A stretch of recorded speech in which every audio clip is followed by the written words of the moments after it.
Details అడిగి తెలుసుకుందాం. Calvary టీవీలో ప్రముఖ బోధకుడు అదే పాస్టర్ ఆయన ప్రస్తుతం అయితే అనుమానాస్పద మృతి అయితే చెందారంటూ కూడా దళిత సంఘ నాయకులందరూ కూడా ఆందోళన చేస్తున్నారు. క్రైస్తవ సంఘాలన్నీ కూడా ఆందోళన పట్టబట్టే రాజమండ్రిలో ప్రస్తుతం మనతో ఉన్నారు. మాట్లాడే ప్రయత్నం చేద్దాం. సార్ చెప్పండి, అసలు ఏం జరిగింది అనుకుంటున్నారు? అసలు ఎందుకని మృతి చెందారు? యాక్చువల్లీ ప్రవీణ్ పగడాల్ గారు well known person in Christianity. ఆయన ఒక డిబేటర్, అయినా చాలా మందికి ఆయన సుపరిచితం. సో ఆయన చేసినటువంటి బోధలు కానివ్వండి, ఆయన చేసినటువంటి డిబేట్స్ కానివ్వండి, ఆయన రాసినటువంటి పుస్తకాలు కానివ్వండి, ప్రసంగాలు కానివ్వండి, క్రైస్తవ లోకానికి అంతటికీ సుపరిచితమైనవి. ఈరోజు ఉదయం ఏ టైంలో జరిగిందో మాకు తెలీదు. దివాన్ చెరువు హైవేలో 4th బ్రిడ్జ్ దగ్గర ఆయన రోడ్డు పక్కన అనుమానాస్పద స్థితిలో మృతి చెంది ఉన్నారు ఒక బైక్ మీద. ఆ బైక్ కూడా ఆయిందే. సో రాత్రి నుంచి ఆయనకు సంబంధించినటువంటి ఎవరైతే కన్వీనర్స్ ఇక్కడ ఉన్నారో వాళ్ళు ఎన్నిసార్లు ఫోన్ ట్రై చేసినా కూడా ఆయన రెస్పాండ్ అవ్వలేదని చెప్తున్నారు. సో అలాగే పోలీసు వారు కూడా ఇందాక మేము అడిగినప్పుడు అది యాక్సిడెంట్ కాదు అని చెప్పినప్పుడు నేను నేరుగా పోలీసులతో మాట్లాడాను. ఆయన యాక్సిడెంట్ కాదని మాకు చెప్పారు. సో డాక్టర్స్ కూడా ఏమన్నారంటే ఇది అనుమానాస్పద మృతిగా ఉంది అని చెప్పారు. ఆయన ముఖం మీద చాలా భయంకరమైన గాయాలు ఉన్నాయి. ఈ పెదాలన్నీ కూడా కట్ అయిపోయి ఉన్నాయి. అదేదో రాడ్తో కొట్టినట్టుగా మాకు అనిపిస్తుంది. సో కాబట్టి ఏం జరిగింది అనేది మాకు తెలీదు. సో ప్రభుత్వం కానివ్వండి, పోలీసు వారు కానివ్వండి, చట్టం కానివ్వండి, సమగ్రమైన విచారణ జరిపి ఆయన మృతి వెనుకున్న కోణాలు మంచిగా సమగ్రంగా దర్యాప్తు చేసి అసలు ఆ మృతి ఎలా జరిగింది అనేది క్రైస్తవ సమాజానికి తెలియజేయాలని మేమందరం కోరుతున్నాం. సో వాళ్ళ కుటుంబం కూడా హైదరాబాద్లో ఉంటుంది. ఆయన ఇక్కడ వ్యక్తి కాదు యాక్చువల్లీ. సో ఎక్కడికి ఆయన బైక్లో ఎందుకు వచ్చారు? ఆ బైక్ మీద మరి అక్కడ డివైడర్ లేదు, సో ఏమీ లేవు.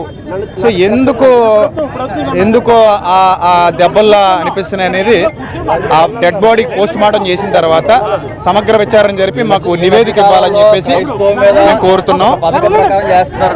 ఈ మధ్యకాలంలో క్రైస్తవ సమాజం మీద పథకం ప్రకారం కుట్రలు జరుగుతున్నాయి, రకరకాల దాడులు చేస్తున్నారు. ఈ రోజు జరిగినటువంటి ఇది హత్యగా మేము భావిస్తున్నాం. కుట్ర ప్రకారం జరిగిన హత్య అనుకుంటున్నాం. ఎందుకంటే క్రమక్రమంగా క్రైస్తవుల మీద ద్వేషాలను పెంచుతూ మరి రెచ్చగొట్టి ప్రసంగం చేయడం, దాడులు చేయమని ప్రేరేపించడంలో భాగంగానే ఈ దాడి జరిగిందని మేము అనుకుంటున్నాం. ఖచ్చితంగా దీన్ని విచారణ జరిపించాలి. న్యాయం జరిగే వరకు మాత్రం ఉద్యమం ఆగదని తెలియపరుస్తున్నాం. ఆల్రెడీ మీరు చెప్పండి ఏంటి సార్? విషయం ఏంటంటే ఇక్కడ యాక్చువల్గా 1 month బ్యాక్ ఆయన పోస్ట్లోంచి ప్రవీణ్ పగడాల గారు పెట్టారు ఏంటంటే నాకు డెత్ థ్రెట్ ఉంది అని ఆయనే పోస్ట్ పెట్టారు. ఓకేనండి. తర్వాత కరుణాకర్ సుగ్గునేటువంటి ఒక మతోన్మాది ఈ రోజు మార్నింగ్ ఆయన ఇక్కడ చనిపోతే ప్రవీణ్ గారు అక్కడ ఎవరు చంపేశారో అని పెట్టి పోస్ట్ ఫేస్బుక్ లో అందరిని రెచ్చగొట్టి మళ్ళీ డిలీట్ చేసేసాడు. స్క్రీన్ షాట్ చేస్తున్నాం. వాడు పెట్టి డిలీట్ చేసేసాడు. యాక్చువల్ గా రీసెంట్ గా కూడా ఇప్పుడు మాకు పోలీసు వాళ్ళంటే గొడవ లేదు, కంప్లైంట్ లేదు. కానీ మేము ఫస్ట్ నుంచి ఎన్ని కంప్లైంట్లు వస్తున్నా పట్టించుకోవట్లేదు. మీరు రీసెంట్ గా డిఎస్పీ గారికి వీళ్ళ కలిసి రాధా మనోహర్ దాస్ మీద కంప్లైంట్ ఇస్తే దాని కంప్లైంట్ తీసుకున్న దాన్ని ఏం చేయట్లేదు. గంట నుండి ఇక్కడ ఉన్నాం. మేము గంట నుండి ఎండలో నిలబడి మా తోటి సేవకుడు జరిగినటువంటి దాడిపై ఎండలో నిలబడితే ఇప్పుడు వచ్చి ఇంకెవరు కూడా స్పందించలేదు. పోలీసు వారు వచ్చారు కానీ ఒక ఆవు చచ్చిపోతే ప్రతి ఒక్కరు కన్నీళ్ళు గారి చేస్తాడు. ఒక చెట్టు ఎండిపోతుంటే చెట్టుకు నీళ్ళేయట్లేదని చెప్పి ప్రతి ఒక్కరు వచ్చేస్తాడు. ఇది నా కుటుంబం అన్నాడు. ఒక మనిషి చచ్చిపోతే దానికి కారణం ఏంటంటే ఫస్ట్ నుంచి కూడా థ్రెట్స్ ఉన్నాయి. ఇక్కడ రాజమండ్రిలో భయంకరంగా జరుగుతుంది, ప్రతి చోట జరుగుతుంది. ఫస్ట్ ఎవరిని అనుమానిస్తున్నారు? ప్రధానంగా ఎవరిని అనుమానిస్తున్నారు? మెయిన్ ఏంటంటే మతోన్మాదులు సార్. వీళ్ళందరూ యూట్యూబ్ మాకు సోషల్ మీడియాలో ఒకసారి మీకు వీడియోలు వినిపిస్తాను చూడండి సార్. మాకు సోషల్ మీడియాలో ఆయన డైరెక్ట్గా రికార్డెడ్గా అన్నది ఏంటంటే నీ కళ్ళు పీకేస్తాం, నీ నాలుగు కోసేస్తాం, నీ పెదాలు పగలగొట్టేస్తాం, ఇలా రికార్డెడ్ వీడియోస్ ఉన్నాయి. ఇది అనుమానం మాకు. రాత్రి మిడ్ నైట్ నుంచి రాత్రి 7 గంటల నుండి మాకు స్విచ్ ఆఫ్ వస్తుంది. ఆయన ఒక మీటింగ్కి రావాలి. మాకు అనుమానం దీని మీద. ఇది సాధారణమైన యాక్సిడెంట్ కాదు, ఇది ఇంటర్నేషనల్ ఇష్యూ. ఎందుకంటే మాకు ఆయన తెలుగు రాష్ట్రాల క్రైస్తవం తరపున మాకు రిప్రజెంటేటివ్గా వ్యవహరిస్తున్న వ్యక్తి. ఆయన మీద ఎన్నో పన్నాగాలు పన్నారు, ఎన్నో విషయాలు. మొన్న నెల క్రితం కూడా ఆయన ఏమన్నాడంటే నాకు థ్రెట్ ఉంది, నా ప్రాణహానం ఉంది, దయచేసి సోదరులారా అని క్రైస్తవ సమాజానికి విజ్ఞాపన చేసుకున్నాడు. ఇప్పుడు నా దగ్గర పర్టికులర్ గా ఒక్కళ్ళనే బ్లేమ్ చేస్తున్నారు మీరు, లేకపోతే ఆందోళన కలిగింది. లేదన్న చాలా అంటే ఒక కాదు అంటే ఈ రిలీజన్ అని కాదన్న, చాలా రిలీజన్స్ నుంచి ఆయనకి డైరెక్ట్ వార్నింగ్ ఇప్పటికీ యూట్యూబ్ లో వీడియోస్ ఉన్నాయి. చేసేది ఏంటంటే మాకు సీసీటీవీ ఫుటేజ్లు రావాలి, గవర్నమెంట్ తగిన న్యాయం చేయాలని చెప్పి మేము అందరం అడుగుతున్నాం. మేము ఎవరిని మేము బ్లేమ్ చేయట్లేదు. మాకు మాత్రం క్రైస్తవ సమాజానికి తగినటువంటి న్యాయం జరగాలి. జరిగే వరకు మాత్రం ఈ ఉద్యమం ఆపము. ఎందుకంటే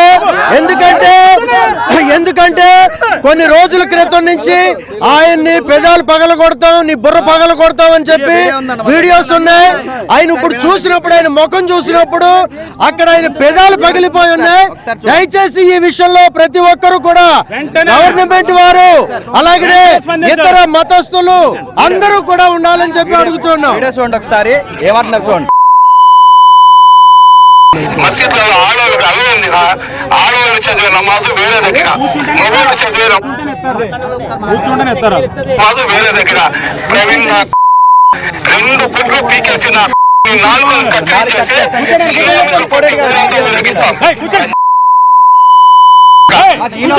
నాకు ఎవరో అనుమానం ఉంది. మాకు ఇది ఇలాంటి స్టేట్మెంట్ మేము మీడియాలో చూసాం. ఆయనకి మొన్న నెల క్రితం నుంచి నాకు ప్రాణహాని ఉందని అన్నట్టుగానే అనుమానంగా జరిగింది. మాకు ఇది సస్పెండెడ్ ఎఫ్ఐఆర్ పడాలండి. రెండవది డిఎస్పీ గారు దీన్ని ఎంక్వైరీ చేస్తే మాకు అధికారికంగా ఆన్సర్ చెప్పాలి. మా క్రైస్తవులకి ఎవిడెన్స్ ఏదైతే ఉందో సీసీ ఫుటేజ్ మాకు కావాలి.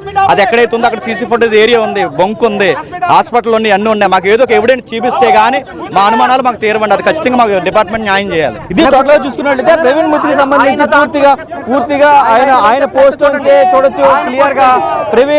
ప్రవీణ్ పోస్ట్ కూడా చేశారు, ప్రవీణ్ పగడాల పోస్ట్ చేశారు. తనకి థ్రెడ్ ఉందని అయినా సరే పోలీసులు రక్షణ కల్పించలేదు. ఇదే ఎలా అయితే చెప్పారో మూతి పగలు కొడతాం, అలాగే కళ్ళు పీకేస్తామంటూ కూడా చేసిన వ్యాఖ్యలకి సంబంధించి ఈరోజు ఆయన మృతి కూడా అలాగే ఉంది. అనుమానాస్పద స్థితిలో రాజమండ్రి బ్రిడ్జ్ పై అయితే చూసుకోవచ్చు, 4th బెడ్ గ్రామం బ్రిడ్జ్ పై అయితే ఆయన మృతదేహం లభించిందంటూ కూడా ఆయన చెప్తున్న పరిస్థితి కనిపిస్తుంది. క్రైస్తవ సమాజానికి న్యాయం చేయాలంటూ కూడా వీరందరూ కూడా రోడ్డుపై బైఠాయించి డిమాండ్ చేస్తున్న పరిస్థితులు రాజమండ్రిలో కనిపిస్తున్నాయి. కెమెరామెన్ రవితో శంకర్, బిగ్ టీవీ.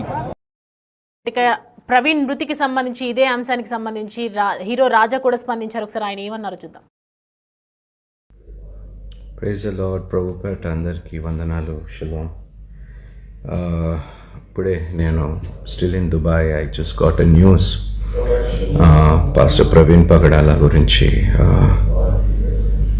ఏం చెప్పాలో అర్థం కావటం లేదు. చాలా బాధాకరమైన విషయము, సంఘటన. ఆయన ఈ విధంగా ఇంత తొందరగా మరి మన మధ్యలో నుంచి వెళ్ళిపోవటం అసలు నమ్మశక్యంగా లేదు. వండర్ఫుల్ మ్యాన్ ఆఫ్ గాడ్ అండి. అద్భుతంగా దేవుడు వాడుకున్నాడు. అనేక చోట్ల, అనేక మీడియాల్లో, అనేక డిబేట్స్లో పాల్గొని క్రైస్తవ్యం గురించి, బైబిల్ గురించి ఎంత అద్భుతంగా మాట్లాడేవారు. దేవా, దయచేసి ప్రేయర్లో పెట్టండి ప్రతి ఒక్కరు. పాస్టర్ ప్రవీణ్ పగడాల కుటుంబాన్ని ప్రతి ఒక్కరు దయచేసి ప్రేయర్లో జ్ఞాపకం చేసుకోండి. ఐఎమ్ షాటర్డ్ అండి. I'm literally shattered. నాకు అసలు ఏం అర్థం కావటం లేదు. చాలా మంచి వ్యక్తి అండి, చాలా మంచి వ్యక్తి. And I don't know why this happened. ఏమండి, కొన్ని ప్రశ్నించలేము, కొన్ని దేవుణ్ణి అడగలేము. ప్రవీణ్ పగడాల అండి, పాస్టర్ ప్రవీణ్ పగడాల. మీకు న్యూస్ మరి వచ్చిందో లేదో తెలియదు కానీ మరి యాక్సిడెంట్లో ఆయన చనిపోవటం it's not good. So I try to make it as soon as possible. వచ్చిన తర్వాత ఫ్యామిలీని కూడా విజిట్ చేయాలి. I pray that God will comfort the family. దేవుడు కుటుంబాన్ని ఆదరించాలని మనస్ఫూర్తిగా కోరుకుంటున్నాను. Please pray for the family అండి. We have lost a wonderful brother in Christ. ఒక గొప్ప సహోదరుని క్రైస్తవ సమాజం కోల్పోయింది. ముఖస్తుతి, అసలు ఎంత డేరింగ్, డాషింగ్, ఎంత ధైర్యంగా మాట్లాడేవాడంటే పాస్టర్. అలాంటి వ్యక్తి ఇలా ఈ విధంగా జరగటం అనేది I'm still not able to digest the fact. So కుటుంబము ఆదరణ పొందేలాగా ప్రార్థన చేయండి. దయచేసి ప్రతి ఒక్కరు, క్రైస్తవ సమాజానికి ఇది ఒక గొప్ప నష్టము జరిగింది. ఇలాంటి ఒక గొప్ప సేవకుడు, ఒక గొప్ప వ్యక్తి, చాలా జ్ఞానం కలిగిన వ్యక్తి అండి. చాలా గొప్ప విషయాలు ఆయన తెలియపరిచారు. అనేక డిబేట్స్, అటు బీజేపీ వాళ్ళతోటి, ఆర్ఎస్ఎస్ వాళ్ళతోటి, విహెచ్పి, బజరంగ్ దళ్ వాళ్ళతోటి చాలా మందితో డిబేట్స్లో కూర్చొని, రక్షణ టీవీలోని కూడా అనేక సార్లు అనేక డిబేట్స్లో, అదేవిధంగా అనేక యూట్యూబ్ ఛానల్స్లో కూడా, మరి క్రిస్టియన్ డిబేట్స్లో చాలా మందితో కూర్చొని ఎంత అద్భుతంగా వివరించారు Bible. we've lost a wonderful man of God అండి, గొప్ప దైవజనులు. అలాంటి వ్యక్తి మన మధ్యలో లేకపోవటం నేను జీర్ణించలేకపోతున్నాను. అండి, ప్లీజ్ ప్రే ఫర్ హిమ్ అండి, pray for the family. I just wanted to share the news. మరి మీకు తెలిసిందో లేదో, I really don't know, but దయచేసి పాస్టర్ ప్రవీణ్ పగడాల కుటుంబాన్ని దయచేసి ప్రతి ఒక్కరు ప్రార్థనలో జ్ఞాపకం చేసుకోండి. He was a great asset మన క్రిస్టియన్ ఫ్యామిలీకి, సంఘానికి, క్రైస్తవ సమాజానికి ఒక ఆణిముత్యం లాంటి వ్యక్తి. So it's unfortunate that he's not in our midst. So ఇందాకే నేను బెన్హర్ బ్రదర్ గారికి కూడా కాల్ చేసి మాట్లాడాను. సో ఎలా జరిగింది అనేది ఇంకా మనకి వివరాలు రాలేదు. We're just waiting to hear the full story నా. గాడ్ బ్లెస్ యూ ఆల్ అండి. దేవుడు మీ అందరినీ దీవించునుగాక. ప్లీజ్ అండి, నా రిక్వెస్ట్ అండి, మన క్రైస్తవ సహోదరుల కోసము ప్రేయర్స్ చేస్తూ ఉండండి. సేవకుల కోసము, వారి ప్రయాణాల కోసము, పరిచర్య నిమిత్తము దయచేసి ప్రతి ఒక్కరు, డినామినేషన్స్ అని చూడకుండా అందరి సేవకుల కోసం, రైట్, మన సంఘము మా సేవకుల కోసమే కాదు, ప్రతి ఒక్కరి కోసం దయచేసి ప్రార్థనలు పెట్టండి.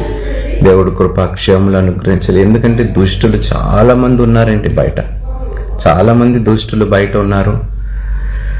ప్రేయర్ చేయండి for God's protection. Thank you.